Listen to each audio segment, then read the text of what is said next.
Welcome to Charles Dickens' A Brain on Fire, a series that digs deep into the life and works of one of the greatest novelists of all time.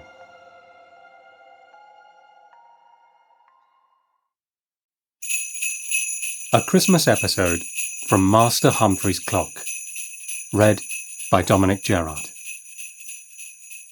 Of all the days in the year, I rejoice to think that it should have been Christmas Day, with which from childhood we associate something friendly, hearty, and sincere.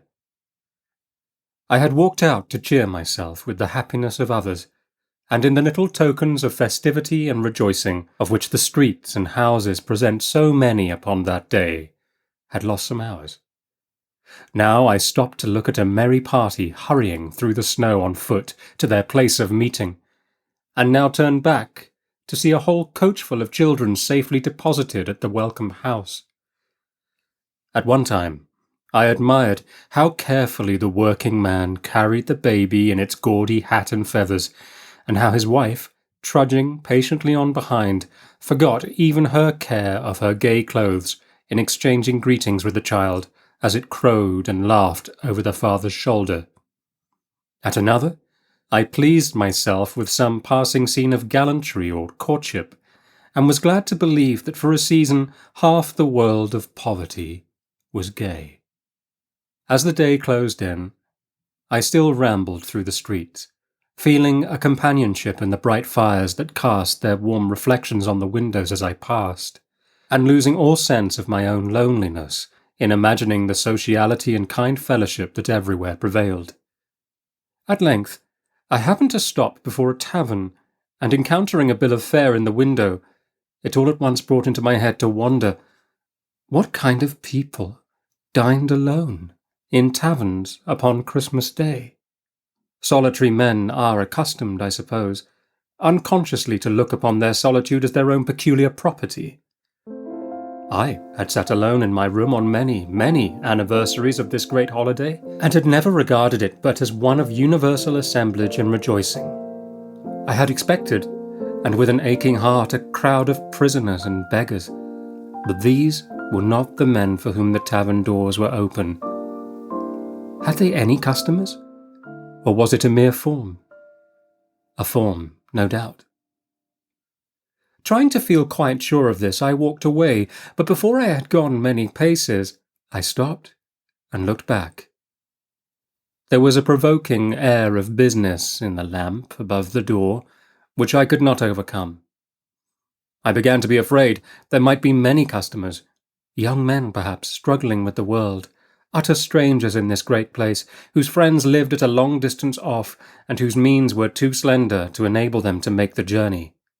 The supposition gave rise to so many distressing little pictures that in preference to carrying them home with me, I determined to encounter the realities. So I turned and walked in. I was at once glad and sorry to find that there was only one person in the dining room. Glad to know that there were not more, and sorry to think that he should be there by himself. He did not look so old as I, but, like me, he was advanced in life, and his hair was nearly white.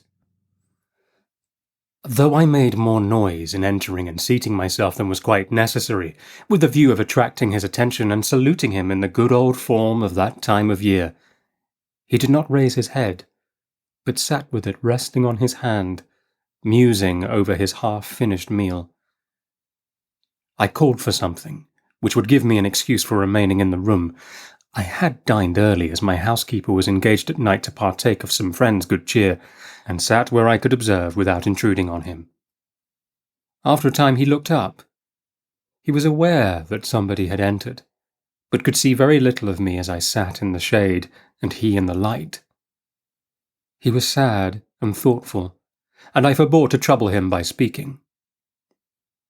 Let me believe that it was something better than curiosity which riveted my attention and impelled me strongly towards this gentleman. I never saw so patient and kind a face. He should have been surrounded by friends, and yet here he sat dejected and all alone when all men had their friends about them. As often as he roused himself from his reverie, he would fall into it again, and it was plain that whatever were the subject of his thoughts, they were of a melancholy kind, and would not be controlled.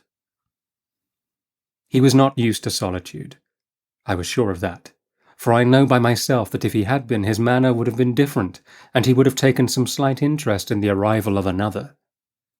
I could not fail to mark that he had no appetite, that he tried to eat in vain, that time after time the plate was pushed away, and he relapsed into his former posture. His mind was wandering among old Christmas days, I thought. Many of them sprung up together, not with a long gap between each, but in unbroken succession, like days of the week. It was a great change to find himself, for the first time, I quite settled that it was the first, in an empty, silent room, with no soul to care for. I could not help following him in imagination through crowds of pleasant faces, and then coming back to that dull place with its bough of mistletoe sickening in the gas, and sprigs of holly parched up already by a simoom of roast and boiled. The very waiter had gone home, and his representative, a poor, lean, hungry man, was keeping Christmas in his jacket. I grew still more interested in my friend. His dinner done, a decanter of wine was placed before him. It remained untouched for a long time, but at length, with a quivering hand, he filled a glass and raised it to his lips. Some tender wish to which he had been accustomed to give utterance on that day, or some beloved name that he had been used to pledge, trembled upon them at the moment. He put it down very hastily, took it up once more, again put it down, pressed his hand upon his face, yes, and tears stole down his cheeks, I am certain. Without pausing to consider whether I did right or wrong, I stepped across the room and, sitting down beside him, laid my hand gently on his arm. "My friend," I said, "forgive me if I beseech you to take comfort and consolation from the lips of an old man. I will not preach to you what I have not practiced, indeed. Whatever be your grief, be of good heart. Be of good heart, pray." "I am sure that you speak earnestly," he replied, "and kindly, I am very sure, but—" I nodded my head to show that I understood what he would say, for I had already gathered from a certain fixed expression in his face, and from the attention with which he watched me while I spoke, that his sense of hearing was destroyed. "There should be a freemasonry between us," said I, pointing from himself to me to explain my meaning, "if not in our grey hairs, at least in our misfortunes. You see that I am but a poor cripple." I have never felt so happy under my affliction since the trying moment of my first becoming conscious of it, as when he took my hand in his with a smile that has lighted my path in life from that day, and we sat down side by side. This was the beginning of my friendship with the deaf gentleman. And when was ever the slight and easy service of a kind word in season repaid by such attachment and devotion as he has shown to me? He produced a little set of tablets and a pencil to facilitate our conversation on that our first acquaintance, and I well remember how awkward and constrained I was in writing down my share of the dialogue, and how easily he guessed my meaning before I had written half of what I had to say. He told me, in a faltering voice, that he had not been accustomed to be alone on that day, that it had always been a little festival with him, and seeing that I glanced at his dress in the expectation that he wore mourning, he added hastily that it was not that. If it had been, he thought, he could have borne it better. From that time to the present, we have never touched upon this theme. Upon every return of the same day we have been together, and although we make it our annual custom to drink to each other hand in hand after dinner, and to recall with affectionate garrulity every circumstance of our first meeting, we always avoid this one as if by mutual consent. Meantime, We have gone on strengthening in our friendship and regard and forming an attachment which, I trust and believe, will only be interrupted by death, to be renewed in another existence. I scarcely know how we communicate as we do, but he has long since ceased to be deaf to me. He is frequently the companion of my walks, and even in crowded streets replies to my slightest look or gesture as though he could read my thoughts. From the vast number of objects which pass in rapid succession before our eyes, we frequently select the same for some particular notice or remark, and when one of these little coincidences occurs, I cannot describe the pleasure that animates my friend, or the beaming countenance he will preserve for half an hour afterwards at least. He is a great thinker, from living so much within himself, and having a lively imagination, has a facility of conceiving and enlarging upon odd ideas which renders him invaluable to our little body, and greatly astonishes our two friends. His powers in this respect are much assisted by a large pipe, which he assures us once belonged to a German student. Be this as it may, it has undoubtedly a very ancient and mysterious appearance, and is of such capacity that it takes 3 hours and a half to smoke it out.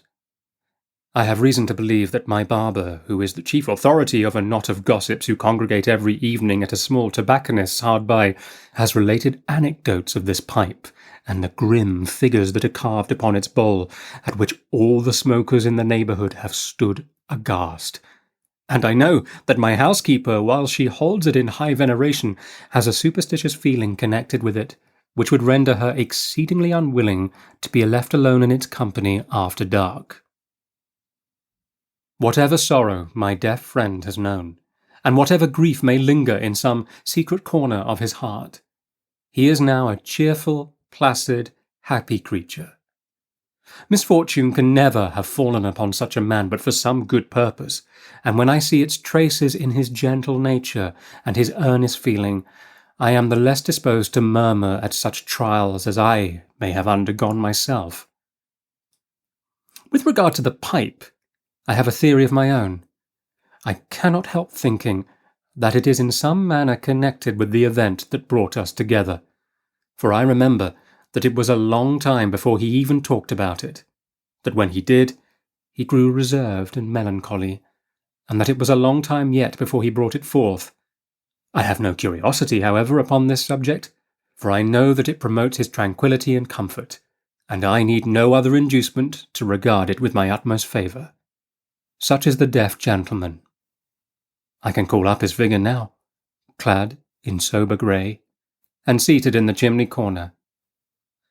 As he puffs out the smoke from his favourite pipe, he casts a look on me brimful of cordiality and friendship, and says all manner of kind and genial things in a cheerful smile. Then he raises his eyes to my clock, which is just about to strike, and glancing from it to me and back again, seems to divide his heart between us. For myself, it is not too much to say that I would gladly part with one of my poor limbs, could he but hear the old clock's voice.